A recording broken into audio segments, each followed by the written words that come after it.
आज भी यादव और पटेल आगे हैं। आप किसी भी राज्य में सर्वे करिएगा, ओबीसीओ में सबसे आगे कौन है? यादव और पटेल। और सब ओबीसी कहाँ चले गए?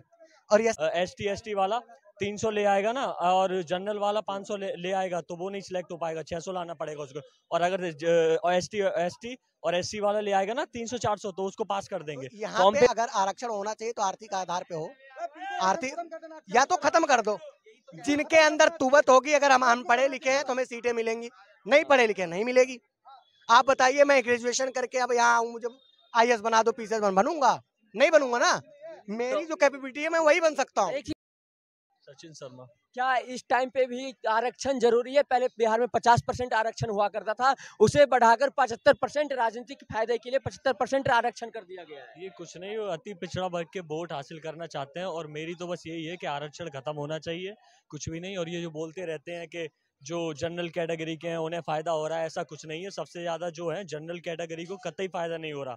किसी में भी देख लिए, किसी भी फील्ड में, सरकारी फील्ड में, उन्हें ही सबसे ज्यादा देना पड़ता है, उन्हें ही सब कुछ करना पड़ता है, वही सबसे पीछे रह जाते हैं। अगर एसटी वाला 300 ले आएगा ना, और जनरल वाला 500 ले आएगा, तो वो नहीं सिलेक्ट हो पाएगा, 600 लाना पड़ेगा उसको।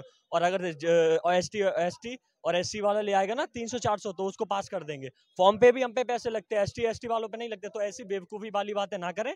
मेरा तो बस यही है कि रिजर्वेशन खत्म होना चाहिए। अगर आप कहते हैं कि इक्वालिटी और इक्विटी पे भरोसा रखते हैं, तो सब समान है, यहाँ पे कोई ऊंचा नीचा नहीं है, सब अपने टैलेंट के दम पे आगे बढ़ते हैं और अपना पद हासिल करते हैं। तो बस ऐसा ही रखिए, जाति मतभेद को मत लाइए, बस यही है। मेरा भी यही सवाल है। अगर एक देश एक कानून होना चाहिए, हर एक चीज में सुनते हैं एक देश एक कानून, पर इसमें क्यों नहीं? अब आरक्षण होना चाहिए, पर वो आर्थिक पे होना चाहिए, ना कि जाति पे होना चाहिए। तो आपको मैं दिखा दूंगा, ब्राह्मण में भी बहुत से लोग गरीब हैं, और जो दलित महादलित बता रहे हैं उसमें भी बहुत अमीर अमीर व्यक्ति हैं।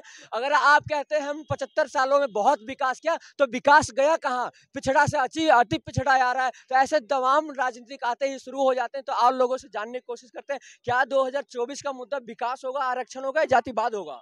विकास होगा। इसमें जातिवाद और आरक्षण कहीं काम ही नहीं करे। 2019 में उड़े, 2014 में उड़े हैं, 2024 में भी उड़ जाएंगे। वो कैसे विकास होगा? हर एक पार्टी, हर एक दल, जो ओबीसी समाज और एससी समाज अगर समझदार होगा, पढ़ा लिखा वर्ग होगा, उसको जो जिनको ज्ञान होगा, वो खुद सोचेंगे। अच्छा एक बात बताइए, ओबीसी में 25% जैसे बता दिया गया, ओबीसी 25% है बिहार में। तो क्या ओबीसी 25% अगर बिहार में है, तो 25% से केवल और केवल यादव और पटेल ही हैं? अदर ओबीसी भी तो है। और ओबीसी आप बताइए, किसी का नाम एक बता दीजिए कि जिसका बिहार में उद्यान किया गया हो नीतीश सरकार में, या किसी की सरकार में ऐसा कुछ हुआ है? आज भी उत्तर प्रदेश में सबसे ज्यादा ओबीसी में अगर कोई आ गया है तो यादव और पटेल हैं। उत्तर प्रदेश में आप देख लीजिए। आप चले जाइए गुजरात, वहां पे भी आज भी यादव और पटेल आगे हैं। आप किसी भी राज्य में सर्वे करिएगा, ओबीसीओ में सबसे आगे कौन है? यादव और पटेल। और सब ओबीसी कहाँ चले गए? और एससीओ में आप देख लेने जाइए, एससीओ में भी जो अति एससी जैसे मुशहर हो गए, कोलभील हो गए, जो जंगलों में बहुत पिछड़ा बना दिए। इनको कितना आगे कर दिया एससी का। सारी सीटें तो तुम ले रहे हो ना, रिजर्वेशन ले रहे हो, उनको कितनी सीट दे दी आपने?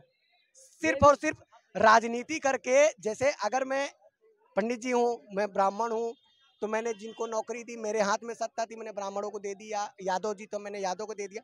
तो क्या यादव होने के नाते मैं यादव? आपको सीट की जरूरत क्यों है? आप पढ़ो लिखो। अरे मैं ये क्या नहीं, जरूरत है आपको सीट की? अरे भाई पूरी बात सुने। क्या कहना? There is no need for any kind of seats. समझे आप? सीट कहाँ मांग रहा हूँ? कभी ब्राह्मण आ गए, कभी यादव आ गए, कभी जाट आ गए। मैंने उस पे अरे यार जाओ पढ़ो लिखो, और अपना अगर आपके अंदर कुछ है तो आगे चल के बनो। यही कहानी इधर भी यही कहना चाह रहे हैं। अरे मैं भी तो वही कह रहा था, आपने सुना ही नहीं पूरी बात। मैं कह क्या रहा हूँ? आप बिल्कुल अलग बात बता रहे हो यार। मैं अगले ने नहीं पढ़ना तो उसको कोई नहीं पढ़ूंगा। क्यों नहीं पढ़ेगा? क्यों नहीं पढ़ूंगा मैं? क्यों नहीं पढ़ेगा? पढ़े हैं, पढ़े तभी तो यही खड़े हैं। अरे आप क्या कह रहे हो भाई साहब? हम तो पढ़े तभी तो खड़े हैं। ये कह रहा हूँ आपको कि किसी को सीट की जरूरत नहीं है, यही तो बोल रहे हैं। अरे भाई मैं इसलिए, सीट की जरूरत है क्यों? किसको जरूरत है? हमें तो सीट वैसे भी नहीं मिलेगी, हम ब्राह्मण हैं, वैसे सीट हमारे लिए नहीं है। हम तो कहाँ कुदाएंगे तो उसके बाद पाएंगे। ये बताने की जरूरत क्यों है आपको? क्यों कि नहीं मैं बता ब्राह्मण हूँ? क्यों नहीं बताने की जरूरत अरे यार, है? इंडियन लोग बहुत नहीं है। लोग लोग चिल्ला रहे इंडियन हैं, बहुत इन्होंने नहीं इनका है। क्वेश्चन वो था, इसलिए मैं उनको क्वेश्चन बता ये रहा है। हूँ, इनका मैं क्वेश्चन ये था। आपको सिर्फ इतना बोल रहा हूँ कि इंडियन बहुत नहीं है बोलना। मेरी भाई मेरी बात सुनेंगे, जब इन्होंने यही चीज पूछा है तो उसी पे बात होगी ना। भाई ये शायद मुद्दे को समझ नहीं पाए, क्या कह रहे थे आप? वही मैं बोल रहा हूँ कि अगर भाई उसमें आपने उनका क्या कहाँ सुविधान किया, कहीं किया है? तो यहाँ पे अगर आरक्षण होना चाहिए तो आर्थिक आधार पे हो, आर्थिक या तो खत्म कर दो। जिनके अंदर तुवत होगी, अगर हम पढ़े लिखे हैं तो हमें सीटें मिलेंगी, नहीं पढ़े लिखे नहीं मिलेगी। आप बताइए, मैं ग्रेजुएशन करके अब यहाँ आऊँ, मुझे IAS बना दो, PCS बनूंगा? नहीं बनूंगा ना। मेरी जो कैपेबिलिटी है मैं वही बन सकता हूँ। एक चीज बताइए, अगर हम जाति की बात कर देते हैं, गाड़ी पे लिखवा लेते हैं तो हम पे चालान कट जाता है। अगर सरकार हमेशा मंच पे चढ़ के बच्चे हमेशा जाति बात करते हैं, उन पे चालान कटना चाहिए नहीं? भाई चालान काटना है, जो काटना है सो काट लो। आज से बताइए, शुरू से लेके जब से देश आजाद हुआ है या उसके पहले से कुर्बानी कौन दे रहा है? हम दे रहे हैं ना, आगे भी देते रहेंगे, कोई दिक्कत ना है। जंगल में शेर निकलता है तो उसके आने से पब्लिक भागती है। अच्छा, कहाँ से हैं आप? यूपी जौनपुर।